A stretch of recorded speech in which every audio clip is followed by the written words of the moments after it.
Belazin, nombor metrik C23B0844. Assalamualaikum warahmatullahi wabarakatuh. Nama saya Muhammad Faridun Azman bin Alim, nombor metrik C23A1008. Assalamualaikum, nama saya Muhammad Adil bin Muhammad Asri, nombor metrik C23A127.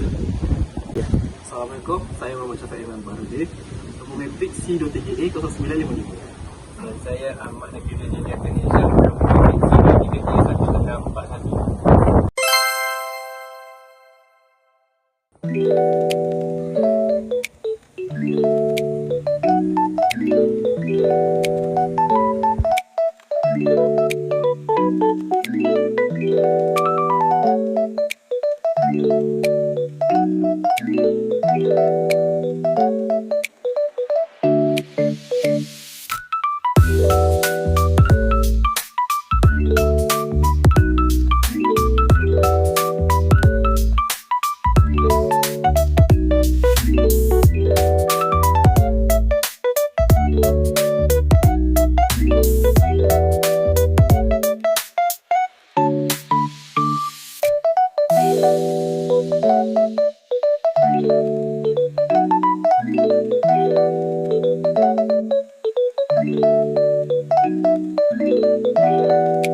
fasa yang masih tersimpan rapi di Masjid Kampung Laut adalah seperti mimbar, buah button, kolam telah dikembalikan semula di Masjid Kampung Laut sehingga hari ini. Masjid Kampung Laut merupakan masjid tertua di Malaysia.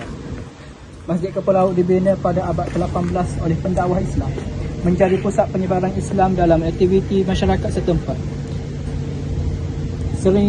Masjid ini sering dilanda banjir besar menyebabkan struktur terancam, dipindahkan ke Nilai Puri, Kota Baru pada tahun 1967. Setelah dibaiki pulih, masjid ini dipindahkan semula ke Kampung Laut. Kini berfungsi sebagai tapak warisan sejarah dan tempat ibadah. Masjid Kampung Laut ini menggunakan beberapa kesenian yang digunakan pada zaman dahulu. Antaranya struktur Masjid Kampung Laut ini menggunakan teknik tanpa paku, iaitu pasak. Hal ini dapat dilihat di kawasan Kampung Laut. Setiap buku atau setiap bahagian tidak menggunakan paku, sebaliknya menggunakan teknik pasak. Hal ini mencerminkan orang zaman dahulu berkualiti dan sangat unik dalam pembinaan. Menurut pendekatan konservasi bangunan warisan, cara yang terbaik memindahkan satu-satu struktur bangunan adalah dengan mengambil keseluruhan struktur di tapak. Namun, atas faktor kekangan ruang di tapak Kampung Laut, kerja-kerja pemindahan hanya melibatkan bahagian utama masjid seperti serambi kecil dan menara masjid. Konsep binaan Masjid Kampung Laut menekankan aspek binaan struktur dan teknik seperti binaan kayu tradisional, menggunakan kayu cengar yang kuat dan tahan lama sesuai dengan iklim tropika serta tahan terhadap serangga dan kelembapan. Yang kedua, sistem pembangunan tanpa paku. Dibina tanpa paku besi menggunakan sistem pasak kayu dan tangga, memberi fleksibiliti struktur dan mengurangkan kerosakan jangka panjang. Yang ketiga, struktur bertiang. Masjid disokong oleh tiang-tiang utama, tiang seri. Struktur bertiang mengurangkan kesan banjir dan meningkatkan pengudaraan bawah lantai. Yang keempat, bumbung bertingkat limas. Mereka bentuk bumbung berlapis membantu pengaliran air hujan dan pengudaraan panas. Berfungsi sebagai elemen simbolik dan struktur. Yang kelima, pelan lantai terbuka. Ruang dalaman tanpa banyak sekatai memudahkan saf solat dan pergerakan jemaah, menyokong fungsi masjid sebagai ruang komuniti. Yang keenam, adaptasi alam sekitar, tingkap dan kebukaan besar, pengudaraan semula jadi tanpa kebergantungan teknologi, orientasi bangunan sesuai dengan pergerakan matahari dan angin. Yang ketujuh, binaan modular. Struktur boleh dibuka dan dipasang semula, membolehkan masjid dipindahkan seperti yang berlaku pada tahun 1966. Ciri penting dari bina warisan.